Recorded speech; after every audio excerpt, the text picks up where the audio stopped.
Bob was on his usual shift, busy with work at the bar. Outside, two brothers stood nervously talking. They were planning to rob the bar. The older brother wanted to pull off the risky job to prove to the leaders of his gang that he was capable of handling bigger crimes. The younger brother, however, was terrified because he knew this place was a Chechen mafia drop bar. Inside the bar, Bob and Marv had no idea that anything unusual was happening. A little later, just as the bar was about to close, the two masked brothers walked in. Pointing a gun at Marv, they ordered him to put all the cash into a bag. Marv tried to warn them that they had picked the worst possible people to mess with and that the consequences would be terrible. The older brother snapped back and demanded that he fill the bag immediately. With a weapon pointed at him, Marv had no choice but to do exactly as he was told. During the robbery, Bob noticed that one of the robbers was wearing a broken watch. For the moment, he kept quiet. Once the brothers had filled their bag, they grabbed the money and rushed out. After they left, Bob and Marv stepped outside and found Randy, one of the bar employees, lying there after trying to stop the robbers. He had been roughed up during the incident, so he immediately called the police. Bob somehow handled the situation and got back to work. A short time later, Detective Torres arrived to investigate the robbery. He already knew Bob because they had attended the same church for years, although they had rarely spoken to each other.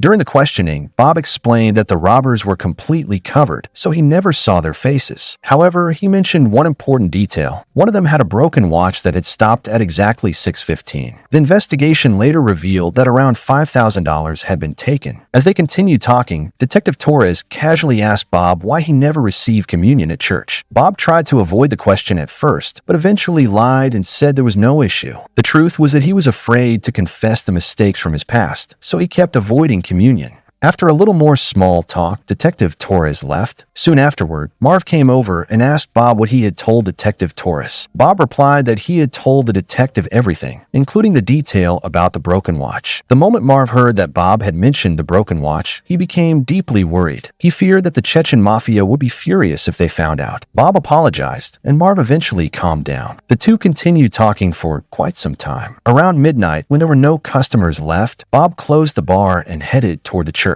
He was a religious man, and after closing every night, he always stopped by the church to pray. As he walked there, he suddenly heard the cries of a puppy coming from a dumpster. When he looked inside, he found a badly injured pit bull puppy that had been abandoned and left to die. Feeling sorry for the little dog, Bob called out for someone nearby to help him get the puppy out. Just then, Nadia, who lived next door, stepped outside and asked what he was doing near her house. Bob explained everything and asked if she could help with the injured puppy. Since Nadia couldn't easily trust a stranger, she first asked to see Bob's driver's license. She then took a picture of it and sent it to her friends so they would know who he was if anything went wrong. Once she felt reassured, Nadia invited Bob inside her house. Together, they carefully looked after the puppy, and Bob helped her through the entire process. Before long, the little puppy began to relax. As they cared for the puppy, they also got to know each other. During their conversation, Bob noticed marks on Nadia's neck. She explained that she worked as a waitress at a restaurant and had previously volunteered at an animal rescue center. Together, they realized that the puppy probably wouldn't receive the personal care it needed at the rescue center. Eventually, Bob convinced Nadia to look after the puppy for 2 days, after which he would take it with him. At first, Nadia hesitated and didn't know what to say, but after Bob repeatedly assured her, she finally agreed to take care of the puppy. The next day, Bob went to Nadia's house and brought the puppy home with him. Since he had never owned a dog before, he asked Nadia to come with him to a pet store and help him buy everything the puppy would need. Nadia agreed, and before long, the two of them arrived at the pet store. At the store, Nadia helped Bob pick out food and water bowls, a leash, waste bags for cleanup, and a book about caring for dogs. While shopping, they also talked about what to name the puppy. Bob wanted to call him Mike, but Nadia didn't like the name at all. In the end, they agreed on Rocco and even had a name tag made for him, although Bob kept joking that Mike was still the better name.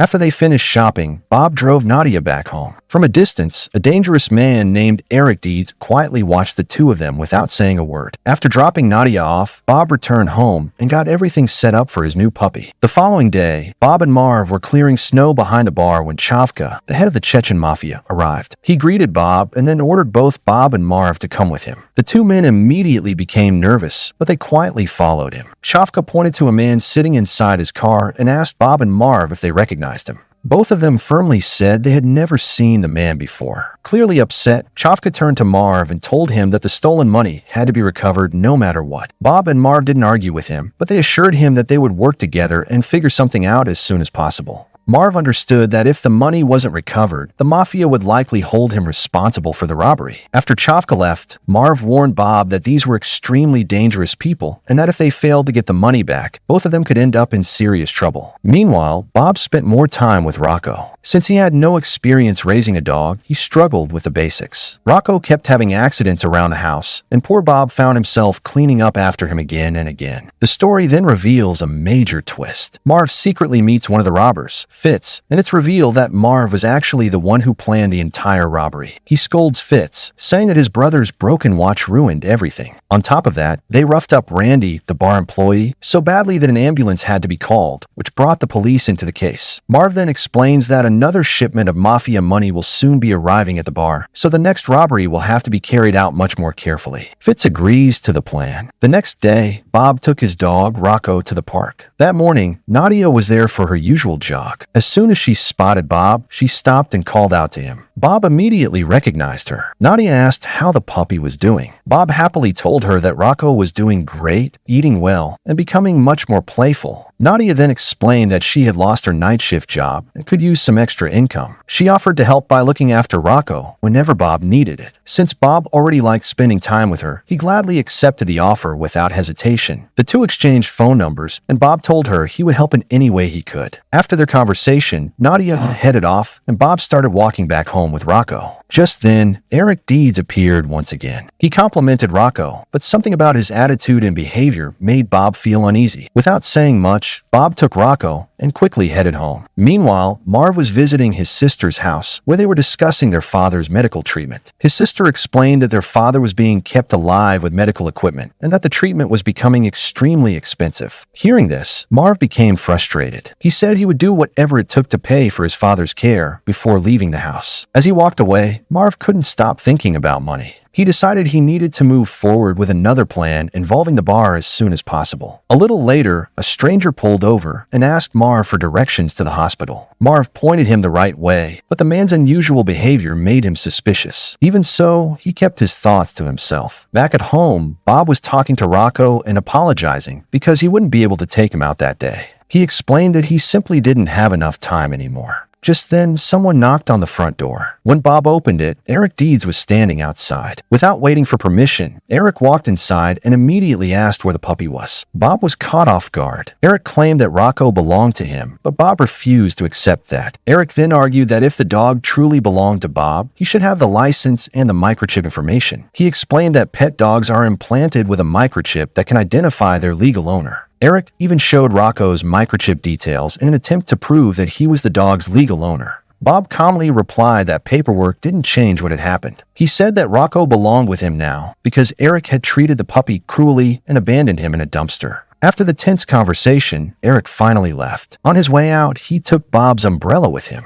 Watching him leave, Bob couldn't shake the feeling that something was wrong. Later that same day, Bob met with Nadia and told her that a man named Eric had come to claim Rocco, insisting that he was the dog's legal owner. Hearing this immediately worried Nadia because she knew Eric had never been a caring owner. She urged Bob not to give Rocco back to him. Afterward, Bob headed to work and joined Marv at the bar. During their shift, Marv explained that they somehow needed to recover the stolen money before Chavka found out. Later, while Bob was working outside, he began moving several empty trash bins behind the bar. As he lifted them one by one, he spotted a mask lying on the ground. It looked just like the one the two robbers had worn during the robbery. The discovery immediately caught Bob's attention. He couldn't understand why the robbers would leave something so important behind. He questioned Marv about it, but Marv tried to brush the subject aside. As Bob looked inside the mask, he found some cash along with a few unusual items. The discovery only made him even more suspicious. He carried everything into a back room and started examining the items, trying to figure out what they meant. Meanwhile, Marv kept trying to distract him and steer his attention somewhere else. A short time later, Eric unexpectedly showed up at the bar. Seeing him there surprised Bob and made him feel that something wasn't adding up. When Bob tried asking Marv about Eric, Marv became irritated and quickly shut down the conversation. Bob stayed quiet, but he couldn't stop thinking that something was wrong. The next day, Bob took Rocco for a walk along the beach while carrying the items he had found. After giving it some thought, he tossed them into the water. Even then, Rocco kept sniffing around the bag as if he sensed something unusual. Just then, Bob noticed a car pulling up. It belonged to Detective Torres. Bob picked Rocco up in his arms as Torres walked over. Torres asked if Bob had learned anything new about the robbery. Bob replied that he still hadn't found any useful leads. The detective then showed Bob a photograph and asked whether he recognized the man in it. "This is Eric," Torres said. "We've been investigating him for years, but we still don't have enough evidence. If you learn anything about him, let me know right away." After saying that, Torres drove away. Although Bob didn't say anything, he immediately recognized the man in the photograph as Eric. Later that night, Marv met with the same robber who had taken part in the robbery at the bar. Marv told him that he needed one more job done. The robber refused. He explained that after the previous job, his brother was gone, and he wasn't willing to get involved again. Hearing that, Marv realized he could no longer rely on him. Marv pulled the car over and casually asked him to grab something from the trunk. As the man walked toward the back of the car, Marv suddenly drove away, leaving him behind. After that, Marv began getting rid of anything that could connect him to the robbery. He also started covering up his plan to target the bar again on the next cash drop. Early the following morning, Bob stopped by Nadia's house to leave Rocco with her. While they were talking, Bob mentioned that a man named Eric had recently come to his house claiming that Rocco was his dog. He then asked Nadia if she knew Eric. The moment she heard Eric's name, Nadia fell completely silent. Without saying a word, she quietly walked back inside the house. Bob then left for work. Later that day, Charlie arrived at the bar and announced that a large amount of cash would be arriving at the club in 2 days. Everyone became excited after hearing the news. Marv was especially pleased because he had already started planning how to take the money. Bob, however, showed little interest in any of it. After work, Bob returned to Nadia's house. She invited him inside and finally told him the truth about her past. She explained that Eric had once been her boyfriend. Although he claimed to love her, she eventually realized that his feelings were never genuine. She had left that chapter of her life behind and wanted nothing more to do with him. After hearing her story, Bob began thinking about how he could make Nadia smile again. He invited her out for a drink, and the two spent a pleasant evening together. When the night came to an end, they returned to Nadia's house. Nadia quietly hoped Bob would stay a little longer, but Bob couldn't find the right words. Instead, he simply said goodbye and headed home. Back at home, Bob called out for Rocco. At first, there was no response. A moment later, he found Rocco safe inside his crate. He also noticed that his umbrella, the same one Eric had taken earlier, had somehow been returned. At that moment, Bob realized that Eric had been inside his house. Bob immediately went to see Eric and asked him to stop bothering both him and Rocco. Eric replied that if Bob paid him $10,000, he would permanently give up any claim to Rocco. But that amount of money was simply beyond Bob's reach. Eric then tried to pressure Bob by making disturbing remarks about what could happen if he refused to pay. For the first time, Bob's expression filled with anger, but he chose to stay silent. Meanwhile, when Bob returned to work, Marv told him that he wouldn't be at the bar on the night of the Super Bowl. That immediately made Bob suspicious. He had a feeling Marv was planning something much bigger. Bob calmly told him, "I know another robbery is going to happen at the bar, and I know you're the one planning it, so the blame falls on me. Don't do it." He continued by warning Marv that if the mafia found out the truth, the consequences would be serious. Bob also revealed that he already knew Marv had arranged the first robbery as well. Hearing that, Marv finally lost his temper. He admitted that he still couldn't forget the days when everyone in the neighborhood respected him. He was still haunted by the moment the Chechen mafia took the bar away from him. Marv then accused Bob of deliberately giving his old favorite seat to an elderly woman just to embarrass him. Bob calmly replied, "It's only a chair. It doesn't decide anyone's worth." The following day, Marv met with Eric to discuss the upcoming robbery. He explained exactly how to enter the bar and where the money would be kept. Before leaving, Marv gave Eric one final warning. "Stay away from Bob," he said. "He may look quiet, but he's a dangerous man." Eric smiled and replied, "Don't worry. I know exactly how to deal with Bob. I know what his weakness is." Later, Eric showed up at Nadia's house without an invitation. He apologized for the mistakes he had made in the past and tried to convince her to come with him to the bar one last time. At first, Nadia refused. Then Eric brought up Bob and asked whether the two of them had become close. After a brief pause, Nadia admitted that they had. Eventually, Eric persuaded her to go with him. When they arrived at the bar together, Bob was shocked to see them. Nadia had told him that her relationship with Eric was over, so Bob assumed they had gotten back together. He returned to work, but every now and then he couldn't help watching Eric and Nadia from a distance. Around the same time, Marv called Eric, only to discover that Eric was already inside the bar. For one last time, Marv warned him not to underestimate Bob just because he seemed quiet. After hanging up, Marv lined the trunk of his car with plastic, parked a short distance away from the bar, and waited while keeping an eye on everything from afar. Throughout the night, different members of the mafia stopped by the bar to drop off cash. One by one, they all left. Eventually, only Bob, Nadia, and Eric remained inside. Eric stepped outside for a cigarette. The moment Eric stepped outside, Nadia rushed to Bob and tearfully warned him that Eric intended to seriously harm him that night. A few moments later, Eric came back inside. Bob offered him $10,000 in exchange for giving up any claim to Rocco. Eric turned the offer down. His attention was now focused on the large amount of cash stored inside the bar's safe. At that moment, Bob began revealing the truth about something that had happened years earlier. He explained that Marv used to lend money at high interest and had developed a serious gambling problem. A man named Richie Whalen had once owed Marv money. Later, Richie won a large amount of money at a casino and fully repaid his debt. But by then, Marv himself had fallen into overwhelming debt. According to Bob, Marv asked him to make sure Richie could never reveal that the debt had already been paid. Bob admitted that he confronted Richie, and Richie never came back. As a result, Marv's secret remained hidden for years. Bob then looked at Eric and asked, "If I was the one responsible for Richie's disappearance, why have you spent all these years telling people you did it?" Before Eric could answer, Bob pulled out a handgun and fired. Eric collapsed, and the confrontation came to an end. Bob turned to Nadia and told her that she was safe now and that she should leave. Nadia was in complete shock. She couldn't believe Bob trusted her enough to say nothing about what had happened. Still shaken, she quietly left the bar. A short time later, members of the Chechen mafia arrived and removed Eric's body from the bar. Chavka, who had always respected Bob, handed him responsibility for the bar. He told Bob that from now on it would be known as Bob's Bar.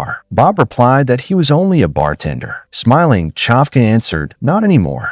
You're the new Marv." Meanwhile, outside the bar, Marv noticed the same mysterious man who had earlier asked him for directions to the hospital walking toward his car. Marv immediately understood what was about to happen. Moments later, the man confronted Marv, and Marv never made it out alive. Sometime later, Detective Torres returned to continue the investigation. By then, Marv was gone, and Eric had disappeared as well. Bob remained completely calm throughout the conversation. Torres mentioned that the church they both attended would soon be demolished to make room for a residential building. He asked Bob if he would come on the church's final day, and Bob agreed. Torres then revealed another important piece of information. He explained that Eric had been admitted to a psychiatric hospital at the time Richie Whalen disappeared, meaning Eric could not have been responsible. Then Torres quietly leaned toward Bob and whispered, "I'm sure no one ever heard you coming." At that moment, Torres had already figured out that Bob was responsible for both Richie's disappearance and Eric's death. However, he had no evidence to prove it. On top of that, he had no desire to create problems with the Chechen mafia. So even though he understood the truth, he chose to remain silent. In the film's final scene, Bob arrived at Nadia's house with Rocco. He apologized for everything that had happened that night and admitted that he had a troubled past. He also said that, in his view, Eric would have continued manipulating and threatening people if nothing had stopped him. Finally, Bob asked Nadia if they could spend time together again. Nadia was frightened by what she had learned about Bob's past, yet she had also developed genuine feelings for him.